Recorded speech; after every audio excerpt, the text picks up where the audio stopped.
Hamıya salam. Bilirsiniz o hissi. Saatlarla suyun qırağında gözləyirsən, amma heç nə. Əllərin boş evə qayıdırsan.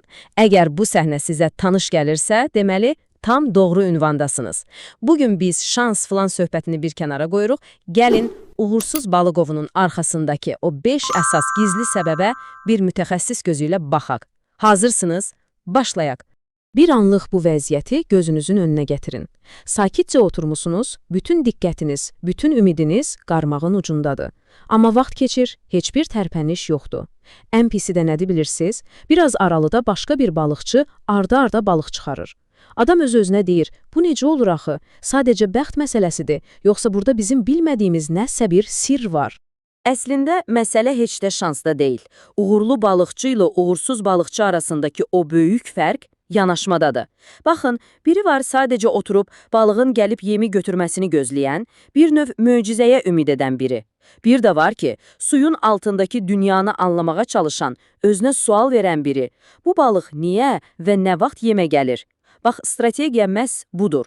Elə isə, qarşıdakı dəqiqələrdə sizi uğurlu bir balıqçıya çevirə biləcək 5 əsas strategiyanı bir-bir, addım-addım müzakirə edəcəyik. Vaxtın gücündən tutmuş, doğru düşüncə tərzinə qədər hər şeyə toxunacaq.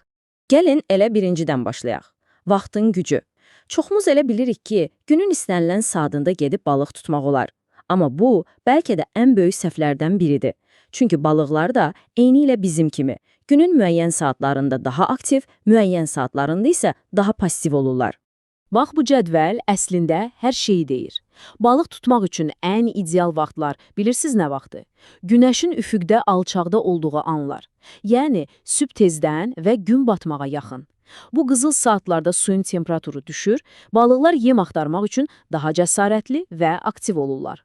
Amma günorta istisində vəziyyət tamamilə fərqlidir. Bəs niyə belə olur? Çox sadə. Günorta günəş qızdıranda suyun temperaturu qalxır. Balıqlar da enerjiyə qənaət etmək üçün öz metabolizmlərini, yəni həyat fəaliyyətlərini yavaşladırlar. Ona görə də yeməyə qarşı maraqları demək olar ki, sıfıra enir. Yəni, məsələ nədir? Məsələ odur ki, siz balığın ritminə uyğunlaşmalısınız, o sizin ritminizə yox. İndi isə gəldik ikinci, çox vacib bir amilə. Havanın gizli dili.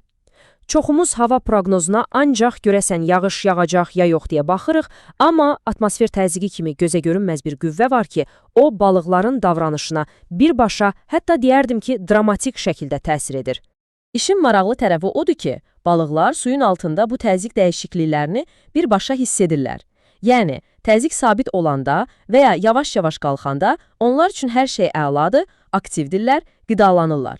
Amma təzyiq birdən-birə aşağı düşən kimi, məsələn, fırtına yaxınlaşanda, balıqlar sanki stresə düşür, passivləşir və yemi ağzına belə almır.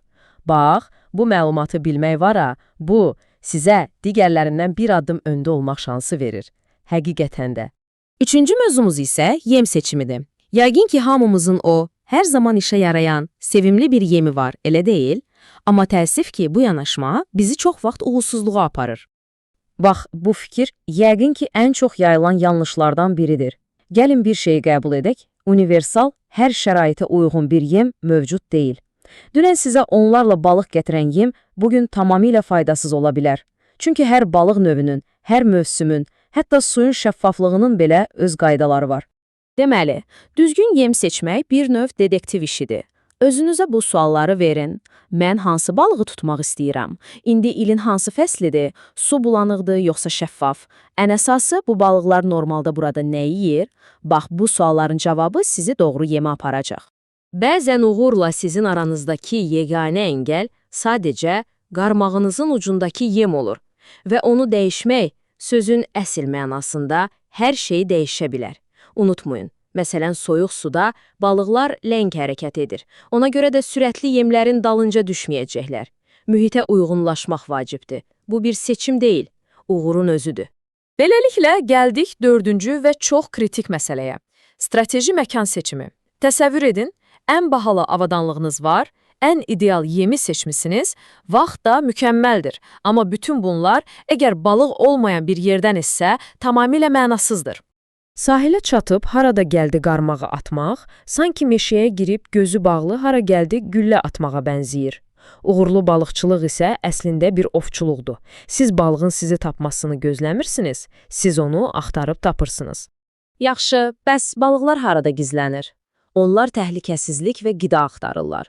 Ona görə də suyun dərinliyinin dəyişdiyi yerlərdə, axının zəiflədiyi zonalarda, kölgəliklərdə və suyun altındakı qayalar, batmış ağaclar kimi strukturların ətrafında toplanmağı sevirlər. Bu yerləri tapmaq, təsadüfi atışlar etmək əvəzinə hədəfə işləmək deməkdir. Və nəhayət gəldik bütün bu texniki məsələləri bir-birinə bağlayan sonuncu və bəlkə də ən vacib elementə. Usta balıqçının düşüncə tərzi. Bilirsiniz, balıqçılıq sadəcə tilova atıb gözləmək deyil. Bu, həm də bir analiz, səbir və strategiya oyunudur. Bax, bu müqayisə çox önəmlidir. İki fərqli balıqçı tipini görürük. Pasiv balıqçı bir şey alınmayanda ya dərhal həvəsdən düşüb yerini dəyişir, ya da inadla saatlarla eyni şeyi təkrarlayır. Strateji balıqçı isə səbirlidir, amma bu onun pasiv olduğu anlamına gəlmir. O vəziyyəti analiz edir, yemi dəyişir, atdığı dərinliyi dəyişir, texnikasını dəyişir, yəni daim kiçik, ağıllı düzəlişlər edərək nəticə axtarır. Gözəl. Beləliklə gələn bütün bu bildiklərimizi bir araya gətirək. Gördüyünüz kimi, uğurlu balıqçılıq heç də təsadüf və ya şans deyil. Bu, daha çox elmi bir yanaşma, bir strategiyadır və indi sizin əlinizdə bu yeni, güclü strategiyadır. Uğura gedən yol, bax bu 5 əsas prinsipdən keçir. Bunlar bir zəncirin halqaları kimidir. Biri olmadan digəri əskik qalır. Düzgün vaxt, hava, yem və yeri birləşdirib, bütün bunları analitik bir düşüncə tərzi ilə tamamladığınız an, inanın ki, nəticələriniz kökündən dəyişəcək. Və bütün söhbətin əsas mənası da elə budur. Uğurlu olmaq üçün sadəcə qarmaq atmaq yetərli deyil.